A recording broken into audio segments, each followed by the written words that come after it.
ഭഗവാൻ ശ്രീകൃഷ്ണന്റെ ലീലകൾ, ഓരോ ലീലകളും വലിയ ജീവിത സന്ദേശത്തിൻ്റെ ലീലകളാണ്.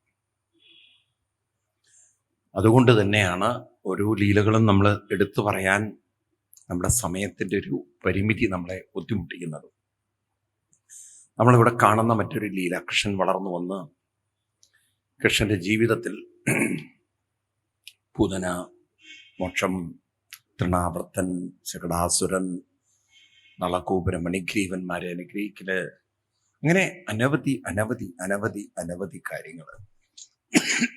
ഇതിനിടയ്ക്ക് വൃന്ദാവനത്തിലേക്കുള്ള താമസം മാറ്റൽ, പശുക്കളെ മേച്ചു നടക്കുന്ന കൃഷ്ണൻ.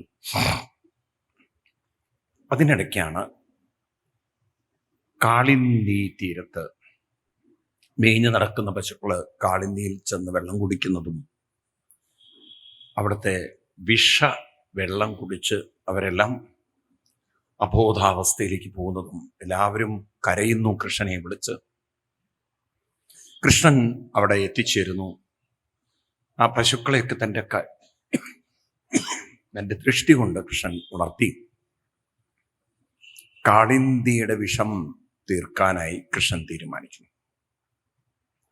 കാളിന്തിയിലെ ഒരു വലിയ വെല്ലുവിളിയായിരുന്ന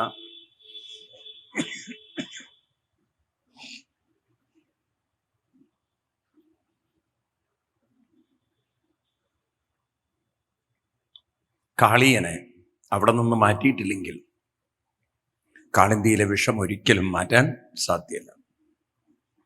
അപ്പൊ കാളിയമർദ്ദന ലീല എന്ന 16-ാം അധ്യായം, അവിടെയാണ് മനോഹരമായ കാളിയമർദ്ദന ലീല വിവരിക്കുന്നത്. കൃഷ്ണൻ തൻ്റെ ഉത്തരിയും അരയിൽ കെട്ടി ഉടക്കൊള്ളൊക്കെ തിരികെ കടമ്പ വൃക്ഷത്തിൽ കയറി കാളിന്തിയിലേക്ക് ചാടുന്നു. കാളിയനെ പ്രകോപിപ്പിക്കുന്നു. കാളിയൻ വിചാരിച്ചു, ഹേയ്, ഒരു നിസ്സാര കുഞ്ഞ്, ഇവനറിയോ എൻ്റെ മഹത്വം, എൻ്റെ വിഷശക്തി വല്ലതും അറിയോ എന്ന രീതിയിൽ ആഞ്ഞു കൊത്താൻ വരുന്നു. പണമുയർത്തിയ അവനെ പിടിക്കാനായി കൃഷ്ണൻ മുകളിട്ട് ഇറങ്ങുന്നു. അവൻ കൃഷ്ണനെ തെരഞ്ഞ് താഴോട്ട് മുങ്ങുന്നു. അപ്പൊ കൃഷ്ണൻ പൊങ്ങുന്നു. അങ്ങനെ അവൻ മുങ്ങും, കൃഷ്ണൻ പൊങ്ങും, അവൻ പൊങ്ങും, കൃഷ്ണൻ മുങ്ങും. അങ്ങനെ കുറേ നേരം മുങ്ങലും പൊങ്ങലും. എന്തിനായി മുങ്ങലും പൊങ്ങലും? കൃഷ്ണൻ പിടിക്കാൻ ശ്രമിക്കുകയാണ്. എവിടെയാ പിടിക്കേണ്ടത്? വാലിൽ പിടിക്കണം. കാരണം പാമ്പിന്റെ വാലിൽ പിടിച്ചു പൊക്കിയാൽ പിന്നെ അവന്റെ അഹങ്കാരം അവിടെ നിൽക്കും. അതിനാണ് ഭഗവാൻ മുങ്ങിക്കൊണ്ടിരിക്കുന്നത്. വാലിൽ പിടികിട്ടിയതും ഭഗവാൻ പൊക്കി. അതോടുകൂടി അവന്റെ അഹങ്കാരം ഒന്നു നിന്നു. പിന്നീട് ഭഗവാൻ പണത്തിൽ കയറി ചവിട്ടി ഒടിക്കുന്നു എന്നല്ലേ, പദവാരി നിതിം തരു ഘോരതരം നിതരം എന്നൊക്കെ ഭട്ടതിരിപ്പാട് താളാത്മകമായി കാളിയമർദ്ദന ലീല. ഭട്ടതിരിപ്പാട് കാളിയമർദ്ദനത്തെ ആ ഒരു ചവിട്ടുന്ന താളത്തോടെ എഴുതി എന്നുള്ളതാണ്. ഒരു ഭംഗിയിൽ എഴുതി വെച്ചു ആ ഭാഗം. ഇവിടെ ഭഗവാൻ ശ്രീകൃഷ്ണനെ നാഗഭക്തിമാര് വന്ന് സ്തുതിക്കുകയാണ്. ഇവന്റെ ഉള്ളിൽ നിന്ന് വിഷം മുഴുവൻ പുറത്തേക്ക് വന്ന്, രക്തമൊക്കെ പുറത്തേക്ക് വന്ന് ഇവന്റെ എല്ലാ വിഷവും തീരുമ്പോൾ നാഗഭക്തിമാര് വന്ന് കൃഷ്ണനെ സ്തുതിക്കുന്നു. എന്താ പറയണ അറിയോ? ദണ്ഡോഹിനായോ എന്നാണ്. ഇവനെ ശിക്ഷിച്ചത് വളരെ നന്നായിന്ന്. ഏതെങ്കിലും ഭാര്യ ഭർത്താവിനെ നോക്കിക്കൊണ്ട് പറയുമോ, അങ്ങോട്ട് 2 കിട്ടി നന്നായിന്ന്? അപ്പം ഭർത്താവിൻ്റെ കയ്യിലിരിപ്പ് അത്രയും നന്നായിരുന്നില്ല. കൊടുത്തത് നന്നായി കൃഷ്ണാണ്. അങ്ങനെ കൃഷ്ണൻ അവൻ്റെ വിഷമൊക്കെ മാറ്റി അവനെ രമണകം എന്ന ദ്വീപിലേക്ക് പറഞ്ഞയച്ചു എന്നാണ്. ഈ കഥകളൊക്കെ ഇന്നും വൃന്ദാവനത്തിൽ നിറഞ്ഞു നിൽക്കുന്ന കഥകളാണ്. മനസ്സിലായില്ലേ? അതിനായിട്ട് പ്രത്യേകം ക്ഷേത്രങ്ങളും ഒക്കെ ഉണ്ട് വൃന്ദാവനത്തിൽ. യാത്ര ചെയ്യുമ്പോഴാണ് അതൊക്കെ കാണാൻ പറ്റിയതൊക്കെ. ഇപ്പോഴും ആ കഥകളൊക്കെ വൃന്ദാവനത്തിൻ്റെ ചുറ്റുവട്ടത്തൊക്കെ നിൽക്കുന്നുണ്ട്. ഇപ്പോഴത്തെ നിങ്ങളൊക്കെ വൃന്ദാവനത്തിൽ പോയിട്ടുണ്ടോ? വൃന്ദാവനത്തിൽ പോകുമ്പം വൃന്ദാവനത്തിൻ്റെ ഈ ഉള്ളിൽ ഉള്ള കാളിയമർദ്ദന ലീല എന്നൊക്കെ പറയുന്നത് പ്രതീകാത്മകങ്ങളാണ്. എന്നാൽ ഒറിജിനൽ കാളിയമർദ്ദന ലീല എന്ന് പറയുന്നത് വൃന്ദാവനത്തിൽ നിന്നും ഒരു 4-5 കിലോമീറ്ററിനുള്ളിലാണ്. ടോട്ടലി ഡിഫറെൻ്റ് ആണത്. അപ്പം നമ്മൾ ഈ കഥകളെ കാണേണ്ടത് എങ്ങനെയായിരിക്കണം? എനിക്ക് നിങ്ങളോടൊക്കെ പറയാനുള്ളത്, ഇത്തരം കഥകളെയൊക്കെ നമ്മൾ സിംബോളിഫിക്കേഷൻ എന്ന് പറയും, പ്രതീകാത്മകത. ഈ കാലഘട്ടത്തിൻ്റെ സന്ദേശങ്ങളാക്കുക, അത് മറക്കരുത് നമ്മൾ. അപ്പം ഇവിടെ കാളിയൻ ആരാണ്? കാളിയൻ്റെ 5 ഫണങ്ങൾ എന്താണ്? ഇതൊക്കെ നമ്മൾ നോക്കുമ്പോൾ നമ്മൾ കാളിയൻ്റെ ഫണങ്ങളൊക്കെ ഈ കാണേണ്ടത് മനുഷ്യൻ്റെ ഉള്ളിലുള്ള ആസുരികതകളെ കാണണം. ഇപ്പൊ ഗീതയിലെ 16-ാം അധ്യായത്തിലെ 4-ാം ശ്ലോകം വെച്ചിട്ട് വേണം കാളിയൻ്റെ ഫണങ്ങളെ നമ്മൾ കാണേണ്ടത്. അതായത് ഒരു വ്യക്തി ശ്രദ്ധിക്കണം, ഒരു വ്യക്തിയെ പലപ്പോഴും ദുർബലനാക്കുന്ന വികാരങ്ങള്, ചിന്തകള് ആ വ്യക്തി അറിയുന്നില്ല, ആ വ്യക്തിയുടെ ഉള്ളിലുള്ളത് കൊണ്ടാണ്. ഭാരതീയ സംസ്കാരം പറയുന്നത് ആരും മോശക്കാരല്ല. എന്തുകൊണ്ടാണ് പലരും വെറുക്കപ്പെടുന്നത്? എന്തുകൊണ്ടാണ് പലരും മറ്റുള്ളവരാൽ ഒറ്റപ്പെടുത്തുന്നത്? ഇത് നമ്മുടെ കുട്ടികളൊക്കെ ഒന്ന് പഠിച്ചിരുന്നെങ്കിൽ നമുക്ക് കുറേ പേഴ്സണാലിറ്റിയിൽ മാറ്റം ഉണ്ടാക്കാൻ പറ്റും. ഇന്ന് നമ്മൾ പൊതുവെ കേൾക്കുന്ന, വിവാഹമോചനത്തിൽ കേൾക്കുന്ന, സ്വഭാവം ശരിയല്ലാത്തത് കൊണ്ടാണ് ഒന്നിച്ചു പോകാൻ പറ്റാത്തത് എന്നൊരു ഇതുണ്ടല്ലോ, അഡ്ജസ്റ്റ്മെന്റ് ചെയ്യാൻ പറ്റണില്ല. അത് ഈ കുട്ടികളുടെയൊക്കെ ഉള്ളിലുള്ള ആസുരികതയുടെ സ്വാധീനമാണ്. എല്ലാവരിലും ആസുരികതയുണ്ട്, പക്ഷെ അത് ഓവർ പവർ ചെയ്താൽ, അതങ്ങോട്ട് സ്വാധീനിക്കപ്പെട്ടാൽ അത് മറ്റുള്ളവർക്ക് അഡ്ജസ്റ്റ് ചെയ്യാൻ നല്ലവണ്ണം ബുദ്ധിമുട്ടാവും. അപ്പൊ ഈ കാളിയ ഫണമായി നമ്മൾ കാണേണ്ടത്, കാളിയനായി കാണേണ്ടത് എന്തായിരിക്കണം? 16-ാം അധ്യായം 4-ാം ശ്ലോകത്തിൽ പറയും, ദംഭോ ദർപ്പോഭിമാനശ്ച ക്രോധം പാരുഷ്യമേവച അജ്ഞാനം ചാഭിരാത്യം ച പാർത്ഥസമ്പദമാസുരിം. ആസുരികമായ സ്വഭാവങ്ങളെയാണ് എന്തായി കാണേണ്ടത്? കാളിയന്റെ ഫണങ്ങളായി കാണേണ്ടത്. അപ്പൊ വിദ്യാഭ്യാസം ഉള്ളത് കൊണ്ട് മാത്രം ഒരു വ്യക്തിയുടെ സ്വഭാവം നന്നാവണമെന്നില്ല. ഒരു വ്യക്തിയിലുള്ള സ്വാർത്ഥത, ധാർഷ്ട്യം, അഹങ്കാരം, മനസ്സിലായില്ലേ? അതുപോലെ എടുത്തുചാട്ടങ്ങള്, കർക്കശമായ സ്വഭാവങ്ങള്, സംശയരോഗങ്ങള്, ഇങ്ങനെയുള്ള ദുർബലതകളൊക്കെ ഒരാളുടെ ജീവിത ബന്ധത്തെ, മറ്റൊരാളായിട്ടുള്ള കൂട്ടത്തിലുള്ള ബന്ധത്തെ താളം തെറ്റിച്ചു കളയും. അപ്പൊ തൻ്റെ ഉള്ളിലുള്ള ആസുരികതയാണ് തന്നെ അകറ്റാനും വെറുക്കാനും തന്നെ മടുക്കാനുമൊക്കെ മറ്റൊരാളെ പ്രേരിപ്പിക്കുന്നതെന്ന് ഈ പാവം അറിയുന്നില്ല. ഇവിടെയാണ് കൃഷ്ണൻ കാളിയ പണത്തിൽ കയറി. കൃഷ്ണൻ കാളിയനെ കൊല്ലുന്നില്ല. നോക്കൂ, എന്താണ് അങ്ങനെ ഒരു കഥ പറയാൻ കാരണം? കാളിയനെ കൃഷ്ണൻ വധിക്കുന്നില്ല, മറിച്ച് കാളിയന്റെ ഉള്ളിലുള്ള വിഷമാണ് പുറത്തു കളഞ്ഞത്. അപ്പോ അതിന് എന്ത് മനസ്സിലാക്കണം? കൃഷ്ണനാകുന്ന അനുഷ്ഠാനം കൊണ്ട്, ഒരു കൃത്യനിഷ്ഠമായ നാമജപ സംസ്കാരം കൊണ്ട്, അല്ലെങ്കിൽ അനുഷ്ഠാനം കൊണ്ട് തന്നിലെ ആസുരികതയുടെ പിടിയിൽ നിന്നും ഒരാൾക്ക് പുറത്തു കടക്കാൻ സാധിക്കും. അപ്പം ഭാരതീയ സംസ്കാരം പഠിപ്പിക്കുന്നത് ആരും നല്ലവരുമല്ല, ആരും മോശക്കാരുമല്ല.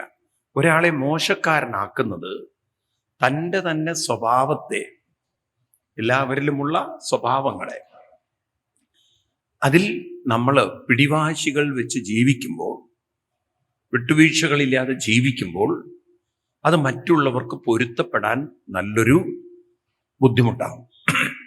അതാണ് ഈ പ്രായമുള്ളവരൊക്കെ ഭയങ്കര പിടിവാശി വെച്ച് ജീവിച്ചാൽ അത് മറ്റുള്ളവർക്ക് ബുദ്ധിമുട്ടാകും. നമ്മളെ സംബന്ധിച്ച് ഏത് സ്ഥലമായാലും എങ്ങനെയാലും അവിടെയും ജീവിതം ആസ്വദിക്കാൻ നമുക്ക് സാധിക്കണം. അപ്പൊ അതിനുള്ള ഒരു അനുഷ്ഠാന സംസ്കാരം നമ്മൾ പരിശീലിച്ചെടുക്കണം. എൻ്റെ വീട്, എൻ്റെ തലയണ, എൻ്റെ അങ്ങനെ ആ വാശിയിൽ ജീവിച്ചാൽ അത് കുറേ കഴിഞ്ഞാൽ മറ്റുള്ളവർക്കൊരു ബാധ്യതയായി മാറും. മനസ്സിലാവുണ്ടല്ലോ? അപ്പൊ ഇതൊക്കെ നമ്മൾ കുട്ടികളെ വളർത്തിക്കൊണ്ടുവരുമ്പോഴും അമിതമായി ആൺകുട്ടികളെ താലോലിച്ചു കഴിഞ്ഞാൽ അത് അവരുടെ സ്വഭാവങ്ങൾ മാറ്റും, അവരിൽ ആസൂര്യത വരുത്തും. അതായത് ഇവൻ കല്യാണം കഴിച്ചാൽ പിന്നെ ഒരു അടുക്കളയിലൊന്നും കയറില്ല, ഭാര്യയെ സഹായിക്കില്ല. കുറെ കഴിഞ്ഞാൽ ആ ജീവിതം ബുദ്ധിമുട്ടാണ്. അപ്പൊ ചിലതെല്ലാം ഇന്ന് കണ്ടറിഞ്ഞ് പ്രവർത്തിക്കാൻ ഇന്നത്തെ ആൺകുട്ടികളും, കാരണം പെൺകുട്ടി ഈക്വലി ജോലി ചെയ്യുന്നുണ്ട്. ഒരു പെൺകുട്ടിയും ആണിനെ പോലെ എല്ലാ കാര്യങ്ങളും ചെയ്യുന്ന ഒരു കാലഘട്ടത്തിൽ അപ്പൊ ആണ് പെണ്ണ് വ്യത്യാസമില്ലാതെ ഇന്ന് അടുക്കളയും വീടും ഒക്കെ അങ്ങോട്ടും ഇങ്ങോട്ടും പരസ്പരം ചേർന്ന് കൊണ്ടു നടക്കാനുള്ള ഒരു വിശാലത ആൺകുട്ടികളിലും. നേരെ മറിച്ച് വാശി പിടിച്ച് എൻ്റെ അമ്മ അതൊന്നും പറഞ്ഞില്ലേ, എൻ്റെ അമ്മ അങ്ങനെ പറഞ്ഞിട്ടില്ലേ, എൻ്റെ അമ്മ പറഞ്ഞിട്ടുണ്ട് അടുക്കളയിൽ കയറരുത്, എൻ്റെ അമ്മ പറഞ്ഞിട്ട്, ഈ തരത്തിലൊക്കെ ജീവിക്കാൻ തുടങ്ങിയാൽ അതിൻ്റെ പേര് ആസുരികത എന്ന് പറയും. എന്താണ്? ഇത്തരം ആസുരികതയാണ് കാളിയൻ എന്ന് പഠിക്കണം. മനുഷ്യ മനസ്സിലുള്ള ആസുരികമായ വികാരങ്ങളാണ്, ചിന്തകളാണ് കാളിയൻ വിഷമാണ്. ഈ വിഷത്തെ മാറ്റിയിട്ടില്ലെങ്കിൽ ആ കാളിയൻ മറ്റുള്ളവർക്കൊരു ബാധ്യതയും ഭാരവും ശാപവുമായി. അതുകൊണ്ടാണ് കാളിയൻ ഇരിക്കുന്നിടത്തോളം കാലം ഒരു പക്ഷി പോലും കാളിന്തിയുടെ മുകളിലൂടെ പോവില്ല. കാരണം ഇവന്റെ വിഷത്തിന്റെ ശക്തി. ഒരാൾക്കും വെള്ളം കുടിക്കാൻ പറ്റില്ല. മനസ്സിലാവുണ്ടോ? ഇവനെ പിന്നെ പറഞ്ഞയക്കുന്ന എങ്ങോട്ടാണ്? രമണകത്തിലേക്കാണ്. എങ്ങോട്ടാണ്? രമണകം എന്ന് പറഞ്ഞാൽ എന്താണ്? രമണകം എന്ന് പറഞ്ഞാൽ എല്ലാറ്റിലും രമിക്കാൻ പറ്റുന്നൊരു അവസ്ഥയുള്ളിടത്ത്. അപ്പോ മറ്റുള്ളവർക്ക് പോലും സ്നേഹവും സന്തോഷവും ഇഷ്ടവും തോന്നുന്നൊരു സ്ഥലത്തെയാണ് എന്ത് പറയാ? രമണകം. അപ്പൊ എന്താ മനസ്സിലാക്കേണ്ടത്? കാളിയനിൽ നിന്നും രമണകത്തിലേക്ക് മാറുന്ന കാളിയൻ പോലെ എന്ന് പറഞ്ഞാൽ ഏത് മനസ്സിനും ആസുരികതയിൽ നിന്നും ദൈവീകതയിലേക്ക്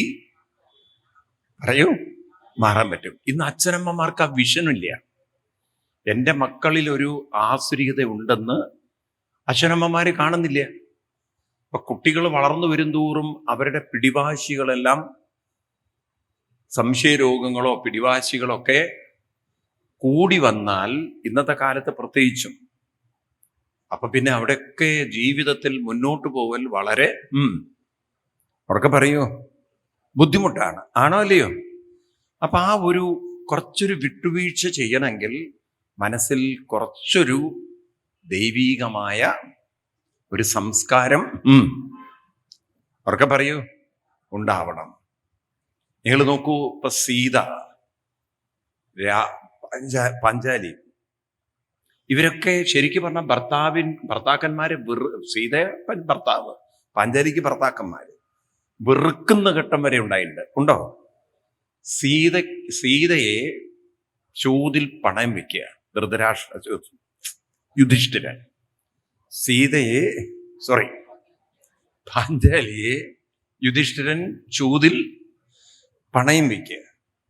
ആ പാവം പീരീഡായിരിക്കുന്ന സമയത്താണ് ദുശാസനം വലിച്ചഴിച്ച് കൊണ്ടുവരുന്നത്, അല്ലേ? അങ്ങനൊരു നിന്ദ്യ പ്രവൃത്തി യുധിഷ്ഠിരൻ ചെയ്താൽ തീർച്ചയായിട്ടും പാഞ്ചാലിക്ക് ഉണ്ടാവില്ലേ?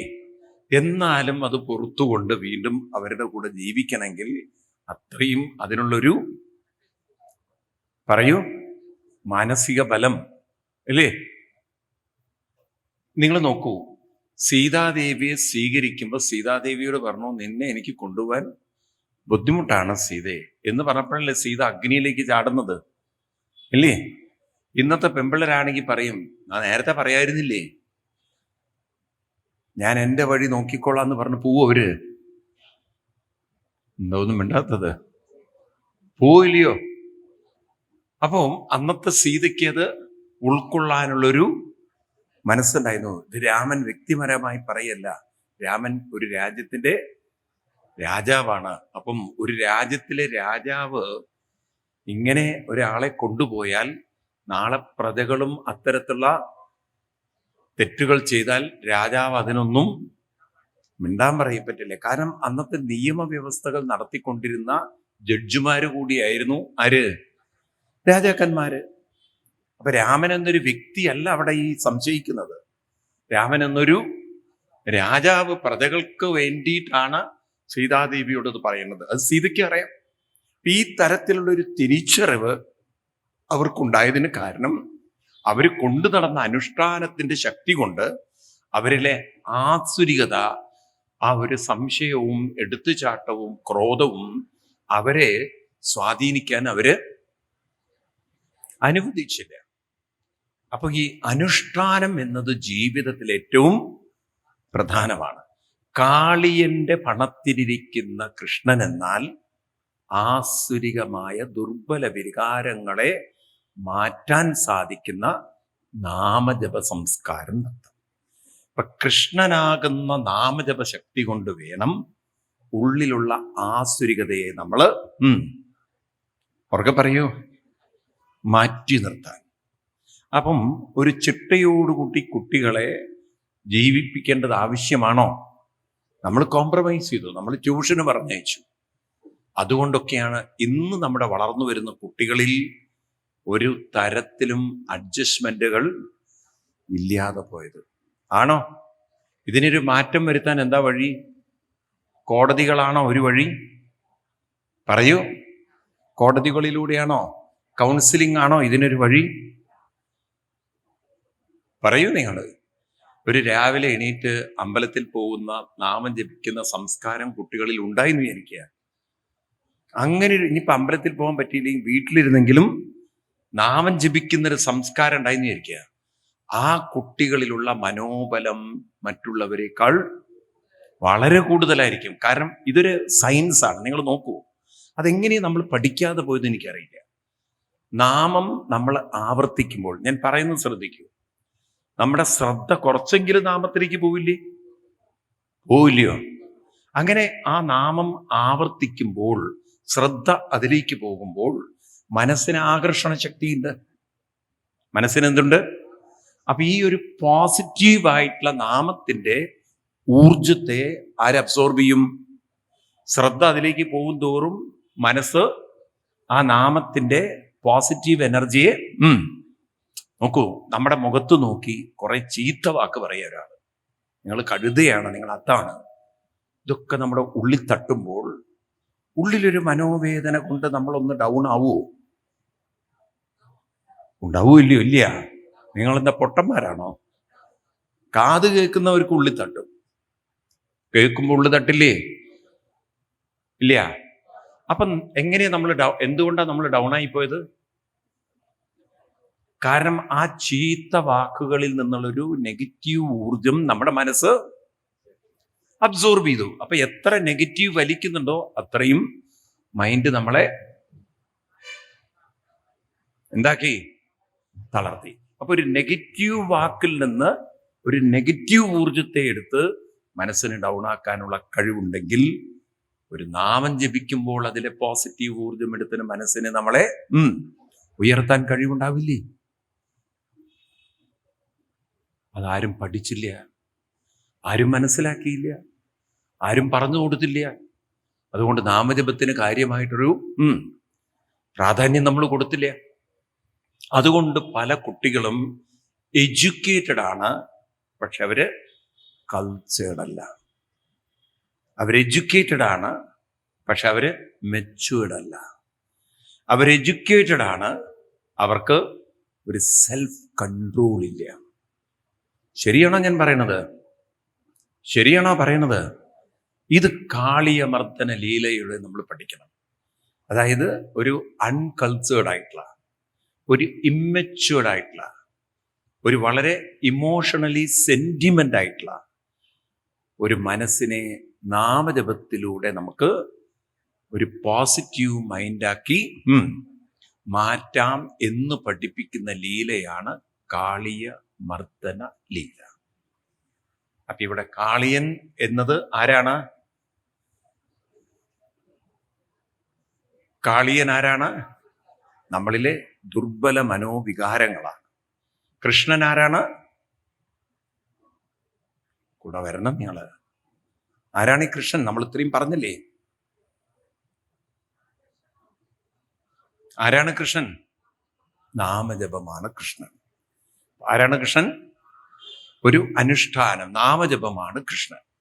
അപ്പൊ നാമജപമാകുന്ന കൃഷ്ണനെ കൊണ്ട് വേണം ഉള്ളിലെ ദുർബലതകളാകുന്ന കാളിയ പണത്തെ ചവിട്ടി അതിലുള്ള സ്വാർത്ഥതയും അഹങ്കാരവും ഒക്കെ ദുരഭിമാനവും എടുത്തുചാട്ടമൊക്കെ പുറത്തേക്ക് കളയാൻ. അപ്പൊ ജീവിതം രമണകമായി മാറി. എന്ത് നല്ല കഥകളാണ് നോക്കൂ നിങ്ങൾ.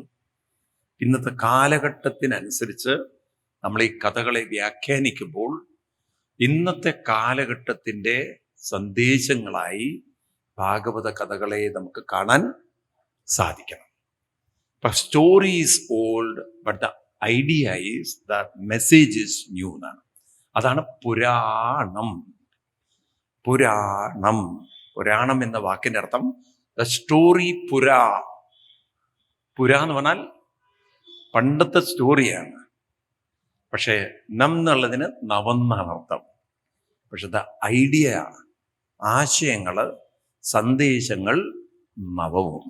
അപ്പൊ നവമായ ആശയത്തെ പഴയ കഥയിലൂടെ കാണാൻ സാധിക്കുന്ന ഗ്രന്ഥങ്ങളുടെ പേരാണ് എന്ത്?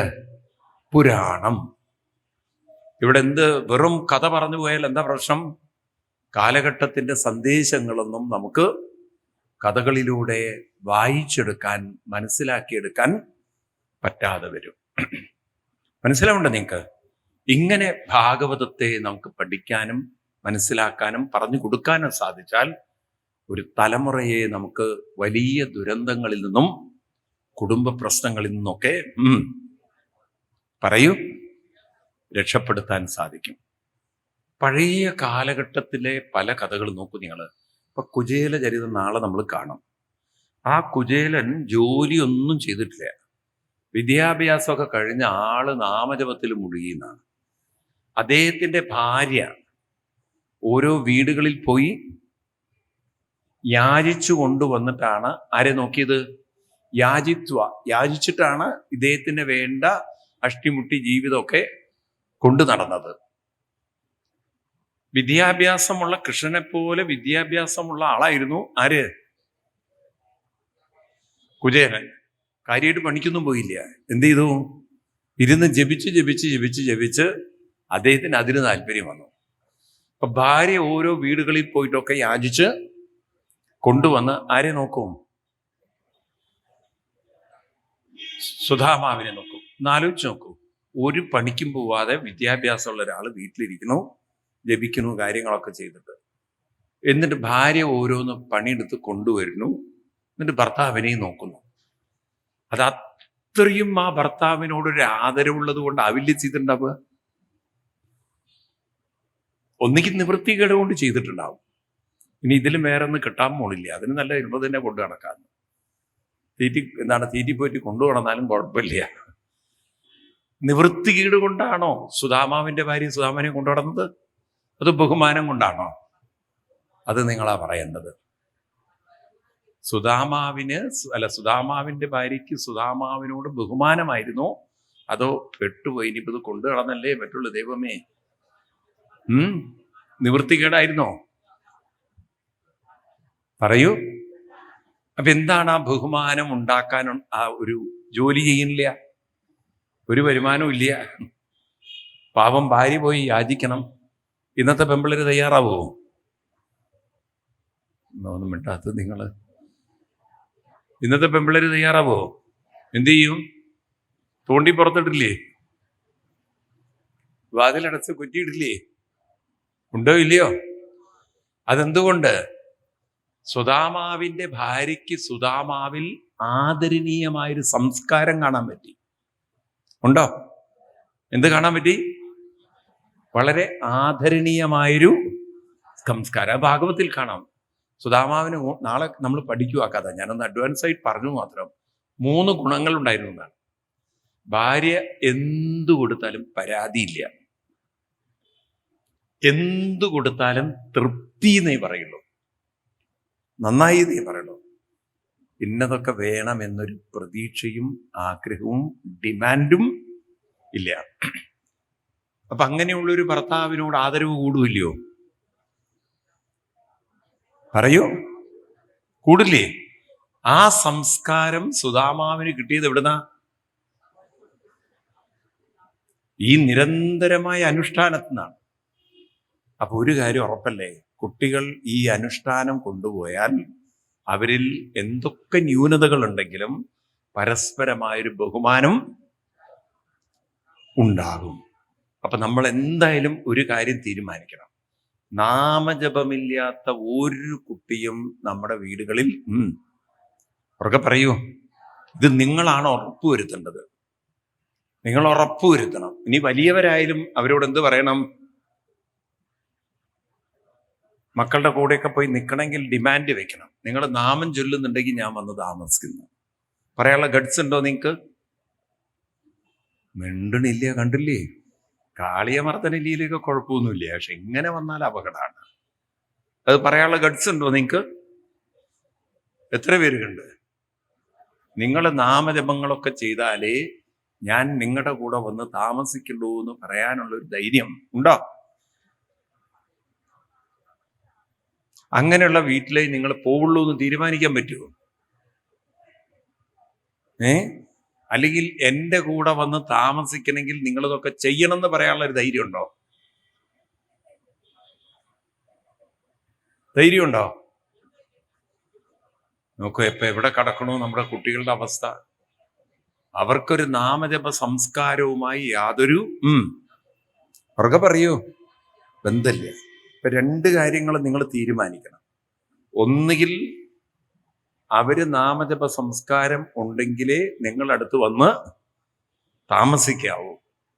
അവര് ആ സംസ്കാരം ഉണ്ടെങ്കിലേ നിങ്ങൾ അങ്ങോട്ട് പോവുള്ളൂ എന്നൊക്കെ തീരുമാനിച്ചാൽ ക്രമേണ ക്രമേണ ക്രമേണ ക്രമേണ അവരങ്ങനെ ഒരു സംസ്കാരമുള്ളവരായി. അത് നേരിട്ട് അങ്ങനെ കുറ്റപ്പെടുത്തി പറയരുത്, ഒരു മയത്തി പറയണം.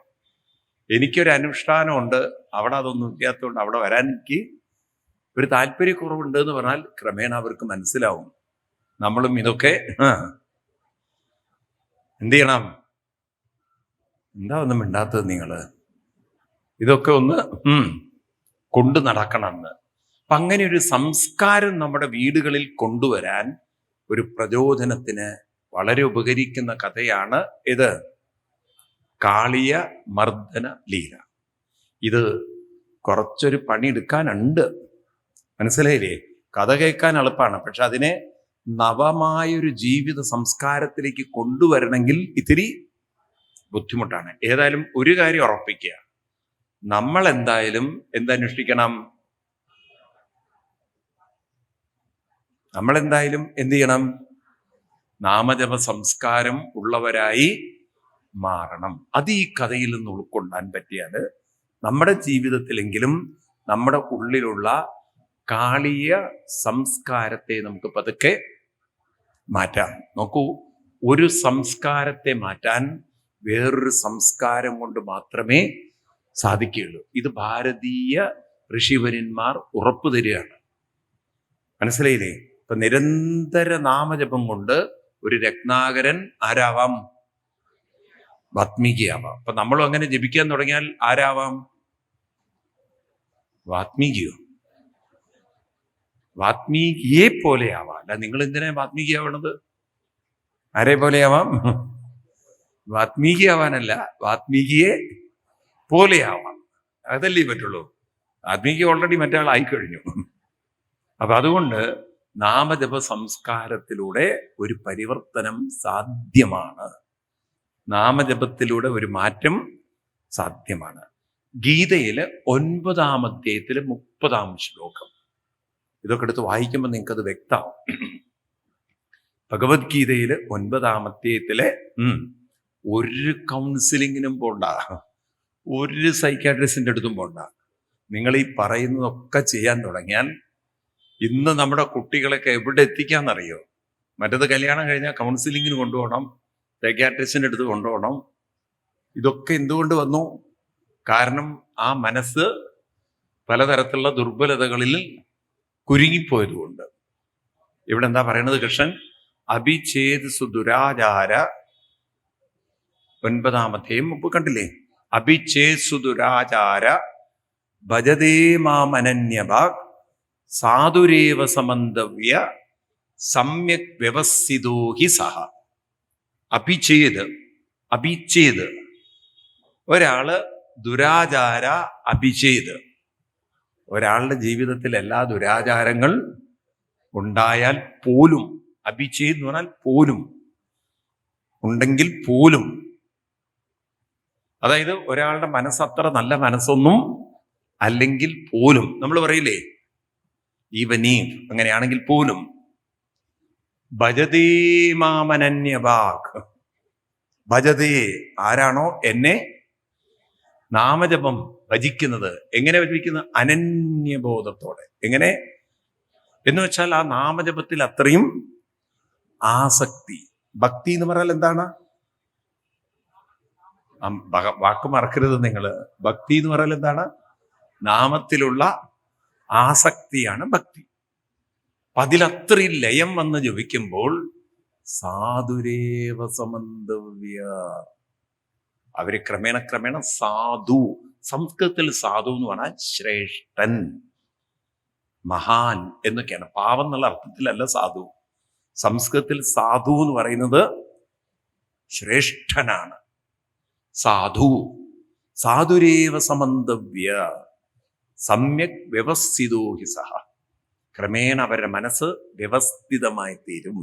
എന്ന് വെച്ചാൽ നേരത്തെയുള്ള പിടിവാശിയും എടുത്തുചാട്ടവും സംശയരോഗവും ദേഷ്യവും ഒക്കെ ക്രമേണ സെറ്റിൽ ഡൗൺ ചെയ്ത് കുറേയും കൂടി ഒരു മെച്യൂരിറ്റി, അഡ്ജസ്റ്റ്മെന്റും ഒക്കെ ഉള്ള ഒരു വ്യക്തിയായി ആള് കംപ്ലീറ്റ്ലി അങ്ങോട്ട് മാറും. ഈ മാറ്റം ഉണ്ടാവണമെങ്കിൽ എന്ത് വേണം? ഭജതേ അനന്യഭാഗ്. ആ വാക്ക് മറക്കരുത്. ഏത് വേണം?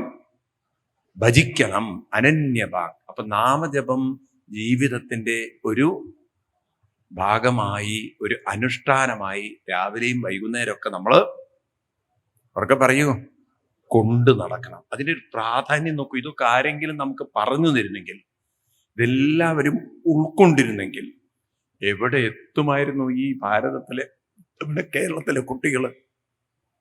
മനസ്സിലായില്ലേ?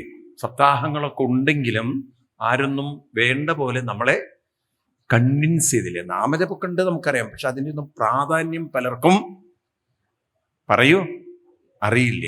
പലരും നാമം ജപിക്കുന്ന ചടങ്ങ് പോലെയാണ്. പലരും വിചാരമൊക്കെ ദൈവത്തെ കേൾപ്പിക്കാനാണെന്നുള്ളത്.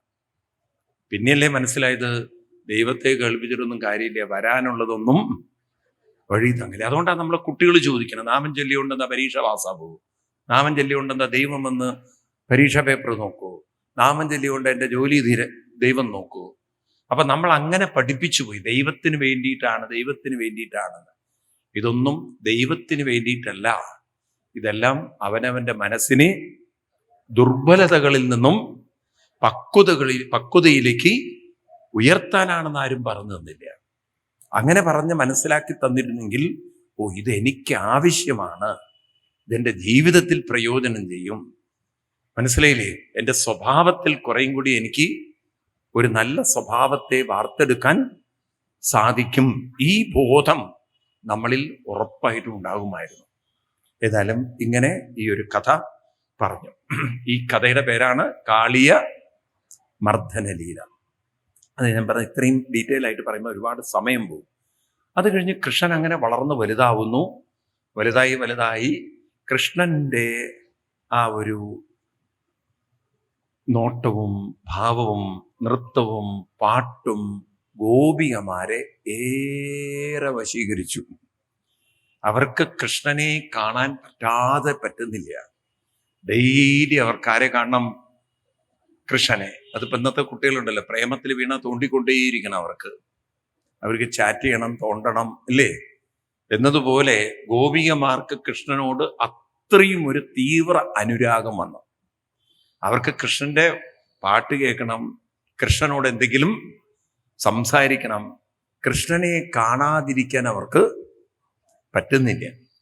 അപ്പോ അവരുടെ ഉള്ളില് ഒരു തോന്നല്, വൃശ്ചിക മാസം വരികയാണ്. വൃശ്ചികല്ല, ധനുമാസം. അപ്പൊ ഈ ധനുമാസത്തില് കാത്യായനി ക്ഷേത്രമുണ്ട് വൃന്ദാവനത്തിൽ. ഇപ്പൊ കൃഷ്ണന്റെ കാലഘട്ടത്തിൽ തന്നെ കാത്യായനി ക്ഷേത്രമുണ്ട്. അപ്പൊ അങ്ങനെ കാത്യായനി ക്ഷേത്രത്തില് ഇവര് ഒരു വ്രതം അനുഷ്ഠിക്കും. കാത്യായനി വ്രതം, ദേവിയുടെ വ്രതം അനുഷ്ഠിക്കും. അപ്പൊ അങ്ങനെ ആ വ്രതം അന്നത്തെ അനുഷ്ഠിച്ചത് അവര് ഗോപികമാര് കൃഷ്ണനെ ഭർത്താവായി കിട്ടാനുള്ള വ്രതമായിരുന്നു. അങ്ങനെ അവര് മന്ത്രവും ചൊല്ലി. എന്താ മന്ത്രം? കാത്യായനി മഹാമായേ മഹായോഗിന്യതീശ്വരി നന്ദഗോപസുതം ദേവി പതിമ്മേ കുരുതേ നമ. ഇതാണ് അവർ ചൊല്ലിയ മന്ത്രം. അതെന്താ പറയണത്? കാത്യായനി ദേവിയോട് പറയാണ്, നന്ദഗോപസുതം പതിം കുരു. നന്ദഗോപസുതം ആരാണത്? നന്ദഗോപരുടെ പുത്രൻ കൃഷ്ണൻ. പതിം കുരു പറഞ്ഞാൽ പതിയായി മാറട്ടെ. കുരു എന്ന് പറഞ്ഞാൽ അങ്ങനെ ചെയ്തു തന്നാലും, അതായത് കൃഷ്ണനെ ഞങ്ങൾക്ക് ഭർത്താവായി തന്നാലും. എത്ര ഗോപികമാരാണ്! ആകെ എത്ര കൃഷ്ണനുണ്ട്? ഒരു കൃഷ്ണനും ഉണ്ട്, നൂറിക്കണക്കിന് ഗോപികമാരുണ്ട്. എല്ലാവർക്കും ആരെ ഭർത്താവായി കിട്ടണം? കൃഷ്ണനെ.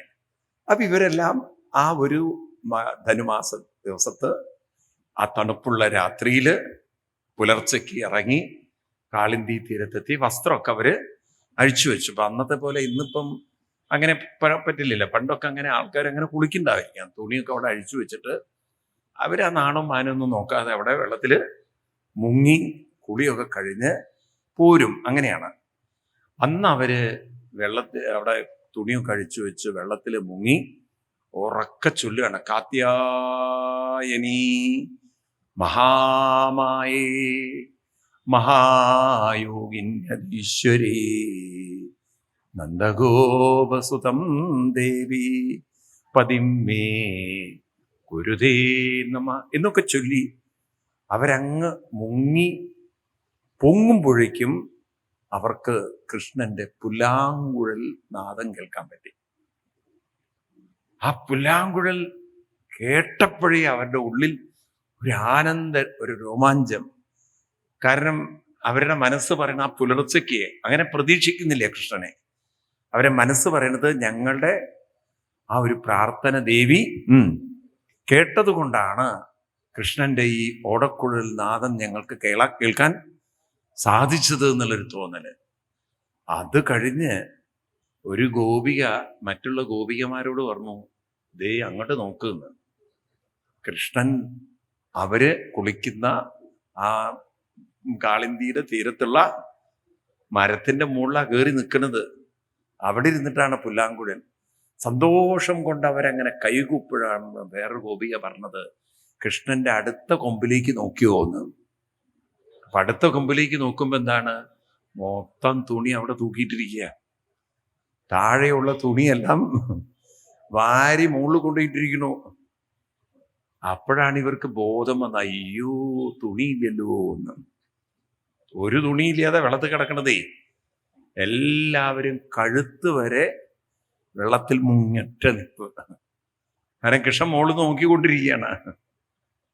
ആകെ നാണക്കേട് വന്ന് അപ്പോഴേക്കും ഇവര് കെഞ്ചിക്കേണ്.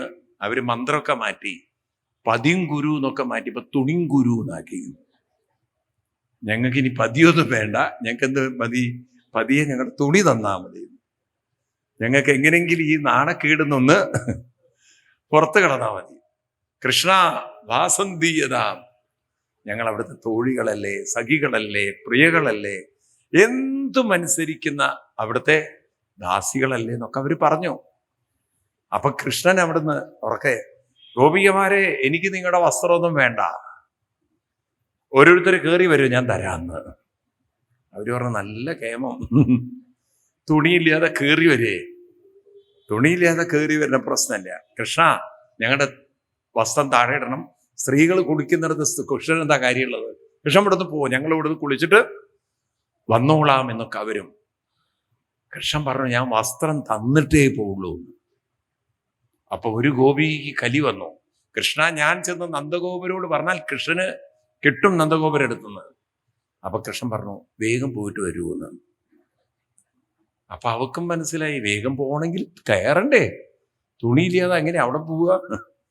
അവസാനം അവർക്ക് മനസ്സിലായി, തുണി കിട്ടണമെങ്കിൽ എന്ത് വേണം, കരയിലേക്ക് കയറി പാവം എല്ലാം കൈകൊണ്ടൊക്കെ നാണം മറച്ച് ഒരാളുടെ പുറകിൽ മറഞ്ഞ് അങ്ങനെ അവർ കരയിൽ കയറി നിൽക്കുമ്പം അടുത്ത ഡയലോഗ്, തുണിയില്ലാതെ നിങ്ങൾ കുളിച്ചത് ഒട്ടും ശരിയല്ല എന്ന്.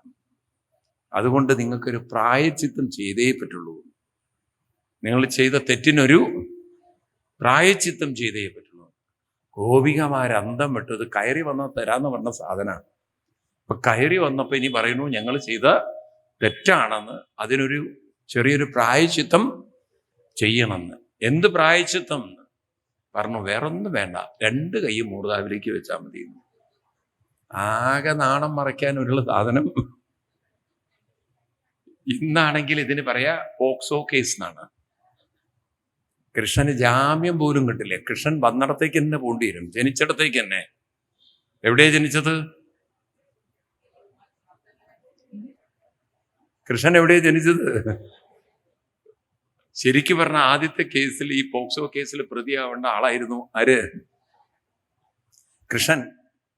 ഇല്ലേ? പെണ്ണുങ്ങളുടെ തുണി മാറ്റിവെച്ചു എന്ന് മാത്രമല്ല, അവരോടെല്ലാവരോടും ഇങ്ങനെയല്ല കൂപ്പാൻ പറഞ്ഞത്, കൈ ഇവിടെ വയ്ക്കാൻ. അയ്യോ, അതിത്തിരി കടന്ന കൈയല്ലേ. ആ ഗോപികമാരോട് അങ്ങനെ പറഞ്ഞത് ശരിയാണോ? കൃഷ്ണൻ പറഞ്ഞത് ശരിയാണോ? ശരിയാണെന്ന് പറയുന്നവർ എത്ര പേരുണ്ട്? അതിപ്പോ നിങ്ങൾക്ക് പറയാൻ എന്തായാലും ചെയ്തക്കുറവുള്ളത്. നിങ്ങൾ അവിടെ ഉണ്ടായിരുന്നെങ്കിൽ നിങ്ങൾ ചെയ്യുമോ? കണ്ടവനിപ്പോ തുണിയില്ലെങ്കിൽ ഇപ്പൊ നിങ്ങൾക്ക് എന്ത് കുഴപ്പം? അവനവന് കടന്നു പോകുമ്പോഴല്ലേ അവനവന് പ്രശ്നമുള്ളത്.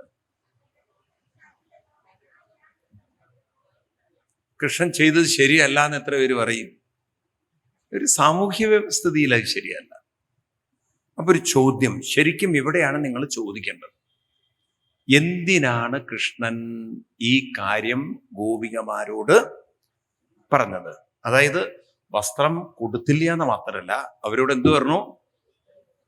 കൈകൂപ്പി നിൽക്കാൻ. എന്തിനാണ് കൃഷ്ണൻ അത് ചെയ്തത്?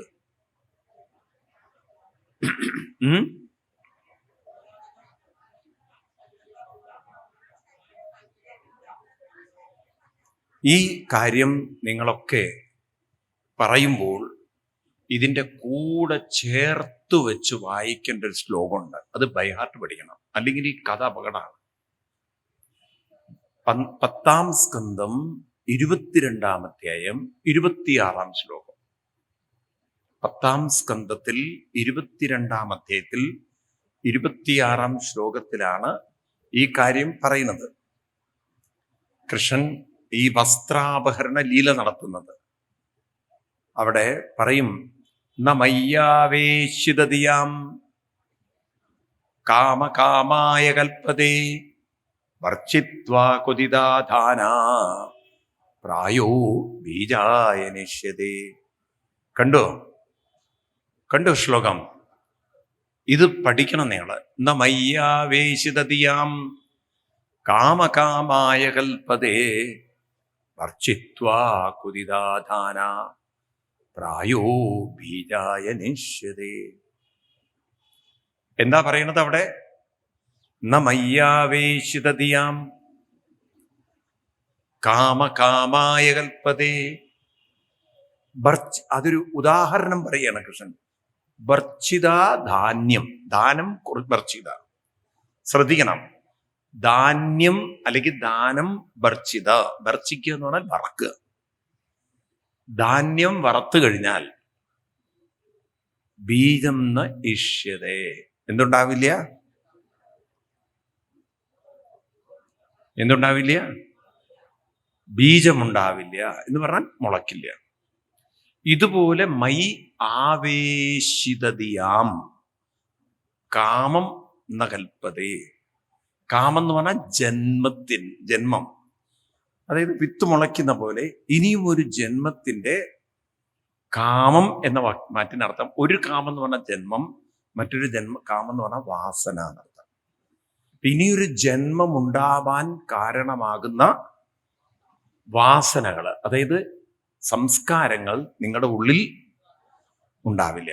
ഇപ്പൊ ജന്മമുണ്ടാവാനുള്ള കാരണം ലൗകികമായ സുഖങ്ങളോടുള്ള മനസ്സിന്റെ ആകർഷണമാണ്. ശ്രദ്ധിക്കണം, ഇന്ദ്രിയ സുഖങ്ങളോടുള്ള ആകർഷണമുണ്ടോ? ഇന്ദ്രിയ സുഖങ്ങൾ ആവർത്തിക്കാനായി ശരീരങ്ങൾ എടുക്കാൻ നമ്മൾ കൂടെ വന്നില്ലേ? നിങ്ങൾ മനസ്സിന് ഏതിനോട് ആകർഷണമുണ്ടോ ആ ആകർഷണത്തെ തൃപ്തിപ്പെടുത്താനായി മനസ്സ് വീണ്ടും ആ ആകർഷണത്തിന്റെ വഴിയിലൂടെ പോണം. മനസ്സിലായില്ലേ? ഇപ്പൊ നിങ്ങള് ചിപ്സ് എടുത്തു വെച്ച് ഇരിക്കണോ? ആ ചിപ്സ് ഒന്നെടുത്ത് കഴിച്ചപ്പോൾ നല്ല ഉപ്പ് രസം, വീണ്ടും കൈ എന്ത് ചെയ്യും? അതിലേക്ക് പോകും. കാരണം അതിൻ്റെ രുചിയോടുള്ള നിങ്ങളുടെ മനസ്സിന്റെ ആകർഷണം.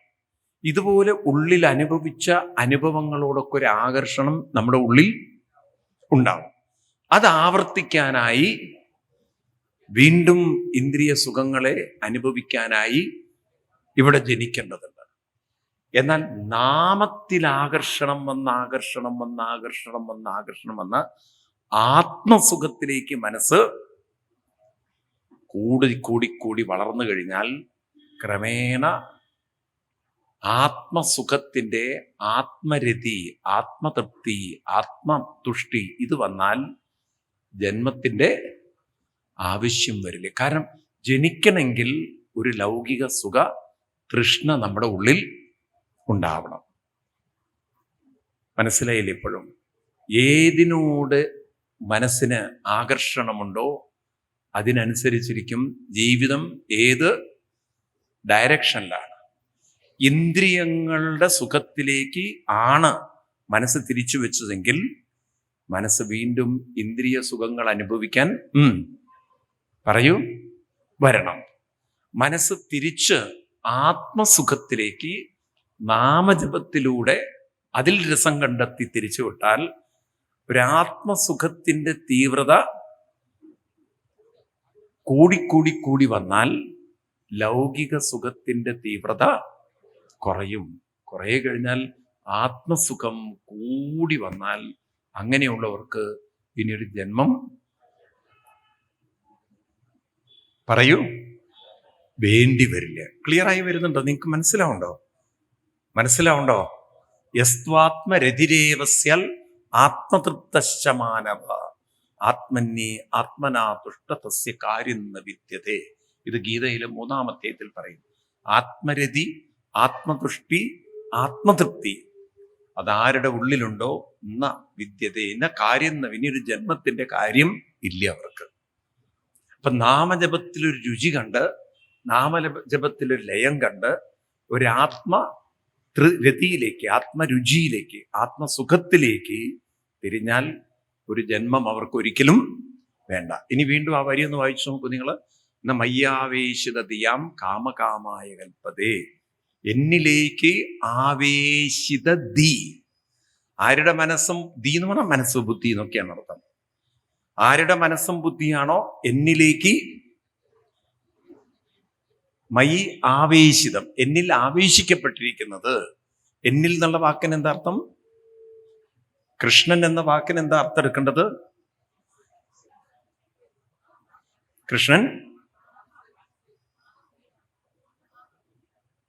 കൃഷ്ണൻ എന്ന വാക്കിന് എന്താണ് അർത്ഥം എടുക്കേണ്ടത്? പൂർണ്ണബോധം എന്ന അർത്ഥം എടുക്കണം. എന്തെടുക്കണം? പൂർണ്ണബോധം. അപ്പൊ അതിലേക്ക് നമുക്ക് രതി ഉണ്ടാക്കാൻ എന്താ വഴി? നാമജപമാണ്. അപ്പൊ കൃഷ്ണനാകുന്ന നാമജപത്തിലേക്ക് രതി വന്നാൽ അതെവിടെ എത്തിച്ചോളും? പൂർണ്ണബോധത്തിലേക്ക് എത്തിക്കും. അങ്ങനെ ആർക്കാണോ ആ രതി, ആ ഒരു പ്രിയം, ആ ഒരു ലയം, ആ ഒരു ഇഷ്ടം വരുന്നത്, അത് വറുത്ത വിത്ത് പോലെയാകും. ഇനി അതിന് വീണ്ടും മുളയ്ക്കേണ്ടതായി വരില്ല. ഭഗവാൻ പറയുന്നു, എന്നിലേക്ക് വന്ന മനസ്സ്, എന്നിലേക്ക് ലയിച്ച മനസ്സിന് പുനർജന്മം ന വിദ്യതേ. ഗീത 8:16. ഗീത 8:16. 8:16. 8-ാം അധ്യായം 16-ാം ശ്ലോകം.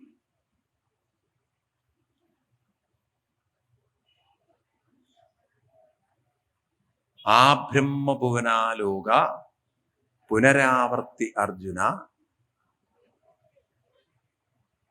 ആ ബ്രഹ്മഭുവനാലോക പുനരാവർത്തി അർജുന. ഈ ഇവിടെ എന്ന് പറയുന്നത് പുനരാവർത്തിയാണ്. വീണ്ടും വീണ്ടും ആവർത്തിക്കുന്നു, ജനിക്കണം.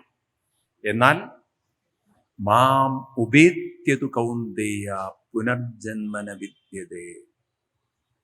എന്നെ ഉപേത്യ, എന്നിലേക്ക് ഏത്യ എന്ന് പറഞ്ഞാൽ പ്രാപിക്കുക.